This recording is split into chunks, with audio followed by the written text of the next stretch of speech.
স্বামীকে হারিয়ে দিশেহারা একমাত্র বিধবা স্ত্রী। একজন বিধবা স্ত্রী জানেন যে একজন স্বামী ব্যতীত একটা স্ত্রীর কতটুকু মূল্যহীন এই পৃথিবীতে।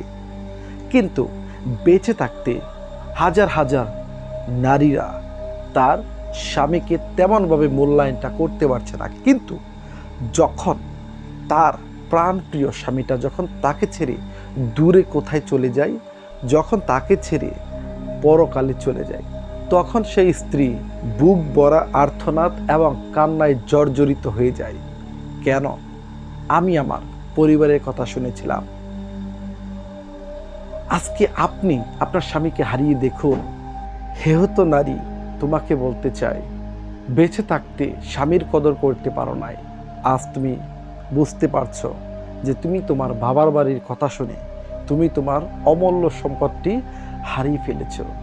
আমাদের প্রত্যেকটা পরিবার, প্রত্যেকটা সোসাইটির মধ্যে তাকালেই কিন্তু এই ধরনের নারীদেরকে দেখতে পাই। কিন্তু তাদের উদ্দেশ্যে বলবো, অযথা কারণ ব্যতীত স্বামীকে আঘাত দিয়ে কথা বলবেন না।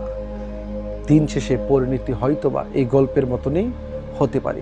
স্বামী কিন্তু অমূল্য রতন, এই কথা ভুলে গেলে চলবে না। সমাজের সাথে তাল মিলিয়ে চলতে পারবেন না এবং নিজের একাকিত্বকে দূর করতে কখনোই পারবেন না একজন স্বামীকে ব্যতীত। তাই স্বামী হচ্ছে আপনার শেষ জীবনের একটি অবলম্বন।